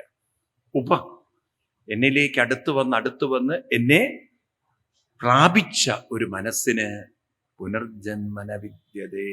എന്തില്ല? പറയൂ. പുനർജന്മമില്ല. അപ്പം നമുക്കെല്ലാവർക്കും ഈ ഒരു ബോധം വേണം. നോക്കൂ, ഇനി ശ്രദ്ധിക്കുക. ഇനി പറയുന്നത് ശ്രദ്ധിക്കുക. ഗോപികമാര് വ്രതമെടുത്തത് കൃഷ്ണനെ ആരായി കിട്ടാനാണ്. പക്ഷെ കൃഷ്ണൻ എന്താ പറയുന്നത്? നിങ്ങൾ എന്നെ ഭർത്താവാക്കാനല്ല ശ്രമിക്കേണ്ടത്, നിങ്ങൾ എന്നിലേക്ക് ലയിച്ചു ചേരാൻ. ഞാനും നിങ്ങളും ഒന്നാണ്. പ്രാപിക്കാനാണ് കൃഷ്ണൻ ആഹ്വാനം ചെയ്യുന്നത്. തന്നോട് ഭർത്താവായി കിട്ടാൻ പ്രാർത്ഥിക്കാനല്ല. കൃഷ്ണനെ പ്രാപിക്കുക, കൃഷ്ണനാകുന്ന പൂർണ്ണബോധത്തിലേക്ക് എത്തിച്ചേരുക. ഇതെപ്പോഴും നിങ്ങളുടെ ഉള്ളിലുണ്ടാവണം. ഒരു ക്ഷേത്രത്തിലൊക്കെ പോകുമ്പോൾ പ്രാർത്ഥിക്കാനല്ല നമ്മൾ പോവേണ്ടത്. നമ്മളൊന്നും പറഞ്ഞ് മനസ്സിലാക്കി തന്നില്ല. ഈ ശ്ലോകം വിടാതെ ഭാഗവതത്തിലെ 10-ാം സ്കന്ധത്തിൽ 60-ാം അധ്യായത്തിൽ 53-ാം ശ്ലോകം എടുക്കുക. ഇതൊക്കെ നിങ്ങൾ മനസ്സിലാക്കി വെച്ച് കൊച്ചു കുട്ടികളെ പോലും നിങ്ങൾ വഴിതെറ്റിക്കാതിരിക്കുക. 10, 60, 53. ഞാൻ ഇന്നലെ പറഞ്ഞത് ഒന്നുകൂടി ആവർത്തിക്കുകയാണ്. ഇന്നലെ പറഞ്ഞു ഈ ശ്ലോകം ഞാൻ വളരെ നിങ്ങൾക്ക് എക്സ്പ്ലെയിൻ ചെയ്ത് തന്നതാണ്. ഒന്നുകൂടി ഈ ഒരു കോണ്ടെക്സ്റ്റിൽ ഞാൻ റിപ്പീറ്റ് ചെയ്യണമെന്ന് മാത്രം. അവിടെ കൃഷ്ണൻ പറയും, മാം പ്രാപ്യമാനിന്യവർഗ സമ്പദം വാഞ്ചന്തിയേ സമ്പദയേവ സത്പതിം തേ മന്ദഭാഗ്യാ നിരയേപിയേണം മാത്രാത്മകത്വൽ നിരയസ്വ സംഗമ. കിട്ടിയ എല്ലാവർക്കും? 10, 60, 53. 10, 60, 53. എന്താ പറയണത്? മാം പ്രാപ്യ. എല്ലാവരും ഒന്ന് പറയൂ. കൃഷ്ണൻ എല്ലാവരോടും പറയുന്നത് ഇതാണ്, മാം പ്രാപ്യ, എന്നെ പ്രാപിക്കൂ. അപ്പോഴാണ് നിങ്ങൾ ജീവിതത്തിൽ പൂർണ്ണതയിലേക്ക് എത്തിച്ചേരുക. അതിന് പകരം എൻ്റെ മുന്നിൽ വന്ന് വാഞ്ചതി, നിങ്ങൾ പ്രാർത്ഥിക്കരുത്. എന്താ പ്രാർത്ഥിക്കുന്നത്? സമ്പത്തും സത്പതിയും എന്ന് വെച്ചാൽ നല്ലൊരു ഭർത്താവ്, നല്ലൊരു കുടുംബം, ഇതിനൊക്കെ വേണ്ടി എൻ്റെ മുന്നിൽ വന്ന് പ്രാർത്ഥിക്കരുത്. അങ്ങനെ പ്രാർത്ഥിക്കുന്നവര് ആരാണ്? മന്ദഭാഗ്യ. ആരാണ്? ഭാഗ്യം കെട്ടവരാണ്. അപ്പൊ കൃഷ്ണൻ എല്ലാവരോടും പറയുന്നത് പ്രാർത്ഥിക്കാനല്ല, പ്രാപിക്കാനാണ്. പ്രാർത്ഥിക്കാനല്ല, പ്രാപിക്കാനാണ്. ഇപ്പൊ കൃഷ്ണനാകുന്ന പൂർണ്ണബോധത്തെ പ്രാപിക്കാനാണ് നമ്മൾ ഓരോരുത്തരും ഈ ഭൂമിയിൽ വന്നതെന്ന് നമ്മൾ പഠിച്ചിട്ടില്ല. ഒരു ക്ഷേത്രത്തിലൊക്കെ പോകുമ്പോൾ നമ്മൾ എന്താ ചെയ്യേണ്ടത്? നമ്മളെ കൂടുതൽ കൂടുതൽ ആ പൂർണ്ണ ബോധത്തിലേക്ക് എത്തിക്കാൻ, മനസ്സിനെ കൂടുതൽ നാമജപത്തിലേക്ക് അർപ്പിക്കാൻ, അവിടുത്തെ ആ ഒരു എനർജി, അവിടെ ആ പൂജയൊക്കെ ചെയ്തതിൻ്റെ ഒരു ചൈതന്യം, അവിടെ ഉള്ള ആ എനർജി, വൈബ്രേഷൻ നമുക്ക് മനസ്സിനെ കൂടുതൽ ഭഗവാനിലേക്ക് അടുപ്പിക്കാൻ അനുകൂലമായൊരു സാഹചര്യം ഉണ്ടാക്കും. ഒരു ക്ഷേത്രത്തിൽ പോയി ആ അന്തരീക്ഷത്തെ വേണ്ട വിധത്തിൽ നമ്മൾ അവർക്ക് പറയൂ പ്രയോജനപ്പെടുത്തുന്നതിന് പകരം അവിടെ പോയി പ്രാർത്ഥിക്കുന്നത് നമ്മളെ സത്യത്തിൽ ഭഗവാനിൽ നിന്നും അകറ്റാണ്. ഇപ്പൊ നോക്കൂ, നിങ്ങൾ ഗോപികമാരോട് പ്രാർത്ഥിക്കാനല്ല കൃഷ്ണൻ പറഞ്ഞത്, പ്രാപിക്കാം. അപ്പൊ കൃഷ്ണൻ നമ്മളെ കണ്ടാൽ എന്താ പറയുക? പ്രാർത്ഥിച്ചുകൊള്ളൂ എന്നാണോ പറയുക? എന്നെ പ്രാപിക്കണം എന്നാണോ പറയുക? എന്താ പറയുക?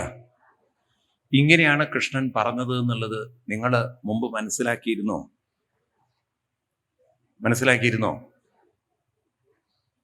ഉണ്ടില്ല എന്നല്ല, ഉണ്ടോ? നോക്കൂ നിങ്ങൾ, ഇതൊക്കെയാണ് എഴുതി വെച്ചിരിക്കുന്നത് ഭാഗവതം.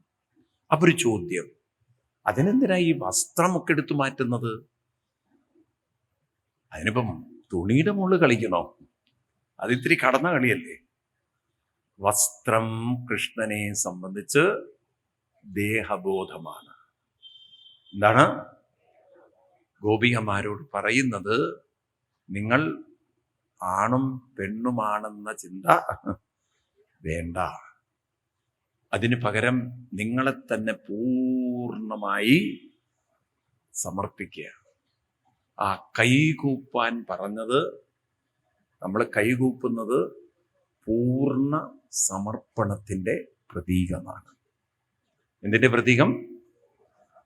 സമർപ്പണത്തിൻ്റെ പ്രതീകമാണ്. മനസ്സിലായില്ലേ?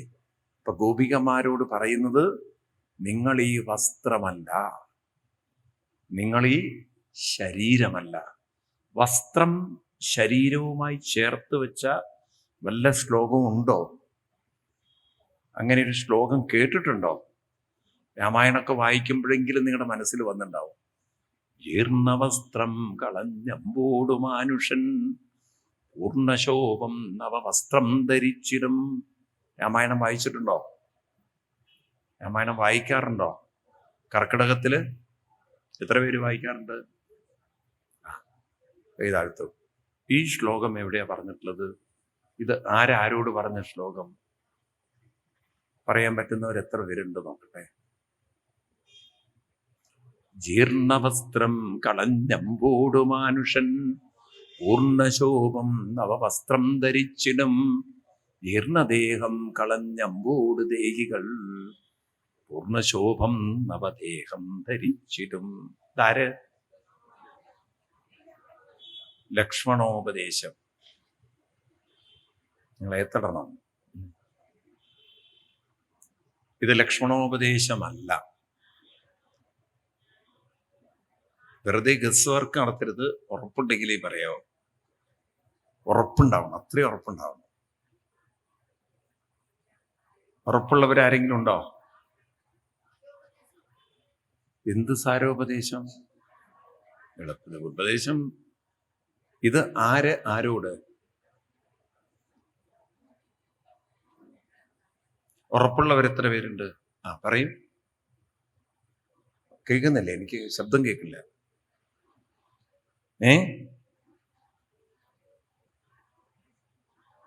സാരോപദേശം.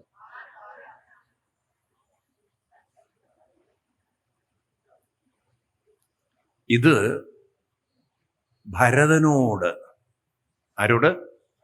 ഭരതനോട് വസിഷ്ഠൻ പറയുന്നതാണ്. അച്ഛൻ്റെ ദേഹം, ആരുടെ? എണ്ണത്തോണിയിലിട്ട് വെച്ചിരിക്കുന്ന ദശരഥ മഹാരാജാവിൻ്റെ ശരീരം. ആ ഒരു ശരീരത്തെ അന്ത്യകർമ്മങ്ങൾ ചെയ്യുന്നതിന് മുമ്പ് ഭരതന് കൊടുക്കുന്നൊരു ഉപദേശമുണ്ട്. ആരുടെ? വസിഷ്ഠരുടെ. ആ ഭാഗത്ത് വരുന്ന വരികളാണ് എന്നാണ് എൻ്റെ ഉറപ്പ്. എനിക്ക് തെറ്റുപറ്റാം. നീ നാളെ ഒന്ന് പോയിട്ട് കൺഫേം ചെയ്തിട്ട് പറഞ്ഞു തരണം നിങ്ങൾ. കാരണം എൻ്റെ ഇപ്പോഴത്തെ ഒരു മനസ്സിൽ തോന്നിയൊരു തോന്നലാണ്. മനസ്സിലായില്ല. ഞാൻ ഇപ്പം അടുത്ത കാലത്ത് രാമായണ സപ്താഹം നടത്തുന്നുണ്ടായി. അപ്പം അന്ന് ഇതിങ്ങനെ റെഫർ ചെയ്തപ്പോൾ ഇങ്ങനെ മനസ്സിൽ കിടക്കുന്നതുകൊണ്ടുള്ള ഓർമ്മയിൽ പറയാണ്. അതാണ് എന്നാണ് എൻ്റെ ഉറപ്പ്. അപ്പോ നിൽക്കട്ടെ. ഇത് ഗീതയിലെ 2-ാം അധ്യായത്തിലെ 22-ാം ശ്ലോകമാണ്. ഗീതയിലെ 2-ാം അധ്യായത്തിലെ 22-ാം ശ്ലോകമാണ്. അവിടെ കൃഷ്ണൻ അർജുനനോട് പറയാണ്, വാസാംശിജിർനാനി യഥാ വിഹായ നവാനി ഗൃണ്ണാതി നരോപരാണി തദാ ശരീരാണി വിഹായ ജീർണാനി അന്യാനി സംയാതി നവാനി ദേഹി. വാസം ജീർണാനി, വസ്ത്രം ജീർണിച്ചാൽ, നവാനി വാസം ഗൃണാതി, പുതിയ വസ്ത്രം ധരിക്കുന്നു. ഇതുപോലെ ജീർണാനി ദേഹം വിഹായ, ജീർണിച്ച ദേഹത്തെ വിട്ട് ദേഹി നവാനി ദേഹം ഗൃണാതി, ദേഹി എന്ത് ചെയ്യുന്നു? പുതിയൊരു ദേഹത്തെ സ്വീകരിക്കുന്നു. അപ്പൊ ദേഹം വസ്ത്രരൂപത്തിലാണ് ആര് കാണുന്നത്? കൃഷ്ണൻ കാണുന്നത്. കൃഷ്ണൻ വസ്ത്രം എടുത്തു മാറ്റുമ്പോൾ ഓർമ്മയിലിരിക്കണം, ഗോപികമാരുടെ ദേഹബോധത്തെയാണ്, നിങ്ങൾ സ്ത്രീകളെന്ന ഒരു പരിമിതമായ ബോധത്തെയാണ് മാറ്റിക്കൊണ്ട് നിങ്ങൾ സ്ത്രീകളല്ല, നിങ്ങൾ പൂർണ്ണബോധ സ്വരൂപികളാണെന്ന് പഠിപ്പിക്കുന്നത്. നിങ്ങൾ സ്ത്രീകളല്ല, പൂർണ്ണബോധ സ്വരൂപികളാണ്. അതിലേക്ക് എത്താനാണ് നിങ്ങൾ, ഉറക്കെ പറയൂ, ശ്രമിക്കേണ്ടത്. എങ്കിൽ ഞാനും നിങ്ങളുമെല്ലാം ഒന്നായിത്തീരും. എന്തൊരു ടീച്ചിങ് ആണ് നോക്കൂ കൃഷ്ണന്റെ ആ ഒരു. നോക്കൂ, ഇങ്ങനൊരു അവതാരം ലോകത്തിലുണ്ടോ എന്ന് ആലോചിച്ച് നോക്കൂ നിങ്ങള്. ഒരാളും ഇവിടെ കടന്ന് ദുഃഖിക്കേണ്ട യാതൊരു കാര്യമില്ല. അനുഷ്ഠാനത്തിലൂടെ മനസ്സിന്റെ ദുർബലതകളെ മറികടക്കണം. ഇപ്പം നമ്മുടെ ദുരിതങ്ങൾക്കൊക്കെ എന്താ കാരണം? നമ്മൾ ഈ ബോധ മനസ്സിലും ഉപബോധ മനസ്സിലും അബോധ മനസ്സിലും കുരുങ്ങിക്കിടക്കുകയാണ്. ആ കുരുങ്ങിക്കിടക്കുന്ന നമുക്ക് ദുഃഖത്തിൽ നിന്ന് പുറത്ത് കിടക്കൽ അത്ര എളുപ്പമല്ല. ഞാൻ കഴിഞ്ഞ ദിവസം പറഞ്ഞില്ലേ, കുക്കൂൺ പറഞ്ഞില്ലേ, മൽബറി ചെടിയിൽ വളർത്തുന്ന പട്ടുനൂൽ പുഴുവിനെ കുറിച്ച് പറഞ്ഞില്ലേ. അത് തലതിരിച്ചിട്ടാണ് കൂടുണ്ടാക്കുക. അത് മലർന്ന് കിടന്നുകൊണ്ടത് എന്ത് ചെയ്യും? നൂല് ചുറ്റും. അതറിയുന്നില്ല, താൻ ചുറ്റുന്ന നൂല് തന്നെ കുരുക്കിക്കൊണ്ടിരിക്കുകയാണ്. ഒരു സാധനത്തിന്റെ മുകളിലിരുന്ന് അങ്ങനെ നൂല് നൂൽക്കുമ്പം അത് പുറത്തായിരിക്കും. നേരെ മറിച്ച് തല തിരിച്ച് ഇങ്ങനെ ഉണ്ടാക്കിയാലോ? ആ പുഴുവിന് അങ്ങനെ തോന്നുക. അതെന്ത് ചെയ്യും? തലതിരിഞ്ഞുകൊണ്ട് കൂടുണ്ടാക്കും. അപ്പോഴെന്തായി? താൻ ഈ കൂട്ടിന്റെ ഉള്ളിൽ പെടുകയാണെന്ന് ഈ പാവം പുഴു അറിയുന്നില്ല. ഇതുപോലെയാണ് നമ്മുടെ മനസ്സ് അവബോധ മനസ്സിലേക്കും പൂർണ്ണബോധത്തിലേക്കും വളരാൻ കഴിയുന്നതാണെന്ന് നമ്മളാരും മനസ്സിലാക്കിയിട്ടേ ഇല്ല. നമ്മൾ തലതിരിഞ്ഞ് അങ്ങനെ ഓടുണ്ടാക്കി. അപ്പൊ എന്തായി? ദുരിതങ്ങളും ദുഃഖങ്ങളും വിഷമങ്ങളും വേദനകളും നമ്മളെങ്ങോട്ട് വരിഞ്ഞു മുറുക്കിയിട്ട് ഇപ്പം നമ്മൾ പറയാ, എൻ്റെ വിഷമം നിങ്ങൾക്ക് മനസ്സിലാവില്ല. അങ്ങനെ ഓരോ സങ്കടങ്ങളും വിഷമങ്ങളും പ്രയാസങ്ങളും പറഞ്ഞിരിക്കുന്നേ. അനുഭവിക്കുക എന്നല്ലാതെ ഒരു വഴിയില്ല ഇതിന്. കാരണം നിങ്ങളൊരു കൂട്ടിലാണെന്ന് നിങ്ങൾ പറയൂ, അറിയുന്നില്ല. ആർക്കും നിങ്ങളുടെ കൂട് പൊളിക്കാൻ പറ്റില്ല. ഒരാൾക്കേ പറ്റുള്ളൂ. ആർക്ക്? നിങ്ങൾക്കല്ലാതെ ഇതിൽ നിന്നും പുറത്തേക്ക് കടക്കാൻ വേറെ ഒരാൾ വിചാരിച്ചാൽ പറ്റില്ല. അതല്ലേ ഗോപികമാരോട് പറയുന്നത്, മൈ ആവേശിതദിയാം. ആ വാക്ക് മറക്കരുത്. എനിക്ക് നിങ്ങളെ പൂർണ്ണതയിലേക്ക് എത്തിക്കാൻ പറ്റില്ല. ആരെത്തിക്കണം? നിങ്ങൾ എന്നിലേക്ക് മനസ്സിനെ അർപ്പിക്കണം, ഉറപ്പിക്കണം, ലയിപ്പിക്കണം. 3 കാര്യങ്ങളെ നിങ്ങൾ ചെയ്യേണ്ടതുള്ളൂ. മൂന്നേ കാര്യങ്ങളെ ചെയ്യേണ്ടതുള്ളൂ. എന്താ ഈ 3 കാര്യങ്ങൾ? ഗീത 11-ാം അധ്യായം 54-ാം ശ്ലോകം. ഭഗവത്ഗീത 11-ാം അധ്യായം 54-ാം ശ്ലോകം. ഭക്തിയാത്തു അനന്യയാ ശക്യ അഹമേവം വിദുർജുന ജ്ഞാതും ദ്രഷ്ടും പ്രവേഷ്ടും ച പരന്തപ. ഇത്രയേ വേണ്ടു. എന്തൊക്കെയേ വേണ്ടു? ജ്ഞാതും. ജ്ഞാതും എന്ന് പറഞ്ഞാൽ മാന്തും എന്നല്ല. ജ്ഞാതും എന്ന് പറഞ്ഞാൽ രാവിലെ തന്നെ ബോധം ഉണ്ടാവണം. എന്ത്? പരമാത്മാവിനെ അല്ലെങ്കിൽ പൂർണ്ണബോധത്തെ പ്രാപിക്കാനാണ് ഞാൻ ഈ ഭൂമിയിൽ. അവർക്ക് പറയൂ, ഈ ബോധം നമ്മുടെ ഉള്ളിൽ ഉണ്ടാവണം. ഏത് ബോധം? കാലത്തെണീറ്റാൽ ഏത് ബോധം ഉണ്ടാവണം? ഇന്ന് പുട്ടാണോ ദോശയാണോ എന്നുള്ള ബോധമാണോ? ഏത് ബോധം ഉണ്ടാവണം? പൂർണ്ണബോധത്തെ പ്രാപിക്കാനാണ് ഞാൻ ഈ ഭൂമിയിൽ പറയൂ വന്നത്. ഇത് മറക്കരുത്, വീട്ടിലെഴുതി വെക്കണം. കിടക്കുന്ന മുറിയിൽ ഞാൻ എന്തിനാ വന്നത് എന്ന്. ഞാൻ എന്തിനാ ഭൂമിയിൽ വന്നത്? എല്ലാവരും ഒന്ന് ഉറക്കെ പറയൂ. പൂർണ്ണബോധത്തെ പ്രാപിക്കാനാണ് ഞാൻ ഈ ഭൂമിയിൽ വന്നത്. ഈ ബോധം ജ്ഞാതും. ഇനിന്ത് വേണം? ഇത് പറഞ്ഞിരുന്നാ പോരാ, മാന്തിരുന്നാ പോരാ. ദൃഷ്ടും. എന്ത് ചെയ്യണം? നാമത്തെ ദൃഷ്ടും. ഉള്ളിൽ നാമത്തെ ശ്രദ്ധിച്ചുകൊണ്ട്, നാമത്തെ നോക്കിക്കൊണ്ട്. വേറൊന്നും നോക്കാൻ മനസ്സിനെ സമ്മതിക്കരുത്. മനസ്സ് നാമം ചൊല്ലുന്നുണ്ടോ എന്ന് തന്നെ ശ്രദ്ധിക്കുക. മനസ്സിനെ നോക്കുക. നാമം ചൊല്ലുന്ന മനസ്സിനെ കണ്ണടച്ച് നോക്കുക. നാമം ചൊല്ലുന്നുണ്ടോ? മനസ്സിലായില്ലേ? നാമം ചൊല്ലുകയും വേണം, നാമത്തെ മനസ്സിലായില്ലേ നിങ്ങൾക്ക്? നാമത്തെ നോക്കണം. ഇങ്ങനെ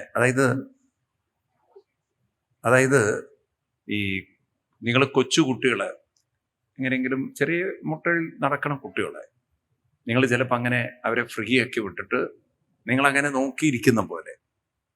അപ്പൊ അവരെങ്ങോട്ടാ പോകുന്നത് എന്നുള്ളത് എന്ത് ചെയ്യും?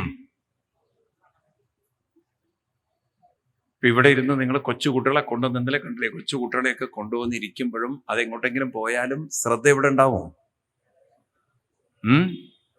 ആ കുട്ടികളുടെ മേലെ ഉണ്ടാവും. കാരണം അത് എങ്ങോട്ടാ പോവുക എന്നുള്ള ഒരു പിടിയില്ല. ഉണ്ടോ? ഇതുപോലെ നാമം ജപിക്കുമ്പോൾ ആരെ ശ്രദ്ധിക്കണം? ഭഗവാനെയോ? മനസ്സിനെ ശ്രദ്ധിക്കണം. മനസ്സ് വേറൊന്നും പോകരുത്. നാമത്തെയും മനസ്സിനെയും ശ്രദ്ധിച്ച്, അത് തന്നെ ആ നാമത്തെ ശ്രദ്ധിച്ചാൽ മതി. മനസ്സവിടെ നിൽക്കും. അതിന്റെ പേരാണ് ദൃഷ്ടും. ഇതിൽ വിജയം കൈവരിച്ചാൽ അതിന്റെ പേരാണ് പ്രവേഷ്ടും. ആരിലേക്ക് പ്രവേശിക്കും? നാമത്തിലൂടെ നേരത്തെ നമ്മൾ പറഞ്ഞ വാക്കുകൾ മറക്കരുത്. അവബോധത്തിലേക്കും പൂർണ്ണബോധത്തിലേക്കും കടക്കും. അപ്പൊ ഈ 3 കാര്യങ്ങൾ, ഒന്ന് ബോധമുള്ളവരാവുക, 2 നാമം ജപിക്കുക, 3 ആ നാമത്തെ നോക്കിക്കൊണ്ടിരിക്കുക. അങ്ങനെ ഒരു ജീവിയുണ്ട്. നമ്മള് വീടുകളിലൊക്കെ ജനവാതിലൊക്കെ ഉള്ള സ്ഥലത്ത് അല്ലെങ്കിൽ ചില ഭാഗത്തൊക്കെ ഈ മണ്ണിന്റെ ഒരു കൂട് നിങ്ങൾ കാണാം, അല്ലേ? വേട്ടാളൻ എന്ന് പറയുന്ന സാധനം. ഈ വേട്ടാളന്റെ ഒരു ജീവിതം പറയുകയാണെങ്കിൽ, വേട്ടാളനാണെങ്കിൽ പാവം കുഞ്ഞുങ്ങളുണ്ടാവില്ല. വേട്ടാളന് കുഞ്ഞുങ്ങളുണ്ടാവില്ല. അങ്ങനെ ഒരു ജീവിയാണ് ആര്? വേട്ടാളൻ. അപ്പൊ വേട്ടാളൻ എന്ത് ചോദിച്ചാൽ ഏതെങ്കിലും ഒരു പുഴുവിനെ പൊക്കിക്കൊണ്ടുവരും. കുട്ടികളെ പൊക്കുന്ന ആദ്യത്തെ ജീവിയാണ് വേട്ടാളൻ. എവിടെന്നെങ്കിലും ഒരു പുഴുവിനെ അടിച്ചു മാറ്റും. എന്നിട്ട് ഇതിനെ കൂട്ടില്ല, അതിനെ വേണ്ടിയിട്ടാണ് കൂടുണ്ടാക്കുന്നത്, ഈ കുഞ്ഞിന് വേണ്ടിയിട്ട്. എന്നിട്ട് ഇതിനെ കൂട്ടിലേക്കാക്കി ചെറിയൊരു സുഷിര ഉണ്ടാവുള്ളൂ അതിന്. ആ പാവം പുഴു എങ്ങനെയെങ്കിലും മമ്മി ഡാഡി കാണാനില്ലല്ലോ എന്ന് പറഞ്ഞ് അതിന്റെ അച്ഛൻ്റെ അമ്മയുടെ അടുത്തേക്ക് പോകണം. ഈ വേട്ടാളൻ ഇതിനെ നോക്കി നോക്കി നോക്കി നോക്കി ഇടയ്ക്കൊരു കുത്തും കൊടുക്കും. അത് വേദന കൊണ്ട് അകത്തേക്ക് വരികയും. അങ്ങനെ വേട്ടാളനെ നോക്കി നോക്കി നോക്കി നോക്കി കുറെ കഴിഞ്ഞാൽ പുഴു ആരായി? ഒരു വേട്ടാളനായി. ഇതുപോലെ നമ്മള് മൊബൈൽ നോക്കിയിരുന്ന കാട്ടാളനാവും. മൊബൈൽ നോക്കിയിരുന്നാൽ ആരാവും? എന്നാൽ അല്പനേരം ഇരുന്ന് നാമത്തെ നോക്കി നോക്കി നോക്കി നോക്കി നോക്കിയിരുന്ന് നാമം ജപിക്കുന്ന മനസ്സിനെ നാമം ജപിക്കുന്നുണ്ടോ, നാമത്തിൽ തന്നെ ശ്രദ്ധിക്കണ്ടോ എന്ന് അത് തന്നെ ശ്രദ്ധിച്ചുകൊണ്ടിരുന്നാൽ ആ മനസ്സ് ഭഗവാനായി തീരുന്ന. അപ്പൊ മനസ്സിനെ ഭഗവാനാക്കി തീർക്കാൻ, പൂർണ്ണ ബോധത്തിലേക്ക് എത്തിക്കാൻ കഴിവുള്ളവരാണ് നമ്മളെല്ലാവരും. അതുകൊണ്ട് ഈ വാക്ക് മറക്കരുത്. മാം പ്രാപ്യ. എന്താണ്? ന പ്രാപ്യ. മാം പ്രാപ്യ ന പ്രാർത്ഥ്യ.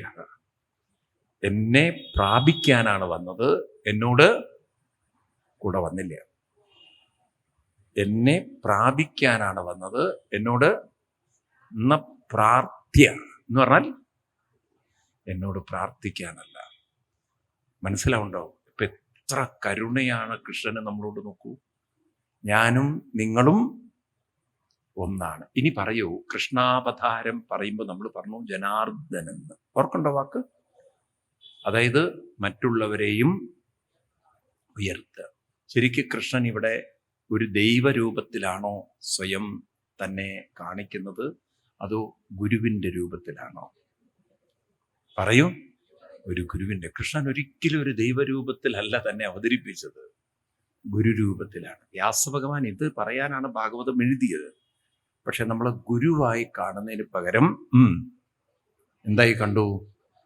ദൈവമായി കണ്ടു. മനസ്സിലാവുണ്ടോ? അതുകൊണ്ട് നമ്മൾ അത്ര പ്രാധാന്യം നാമജപത്തിനൊന്നും കൊടുത്തില്ല. ഒരു ചടങ്ങ് പോലെയൊക്കെ ജപിച്ചു എന്നല്ലാതെ നമ്മൾ നമ്മുടെ കുരുട്ടും കഷ്ടപ്പാടും വീട്ടിലെ കാര്യവും, മനസ്സിലായില്ലേ, അവൾ അങ്ങനെ പറഞ്ഞ്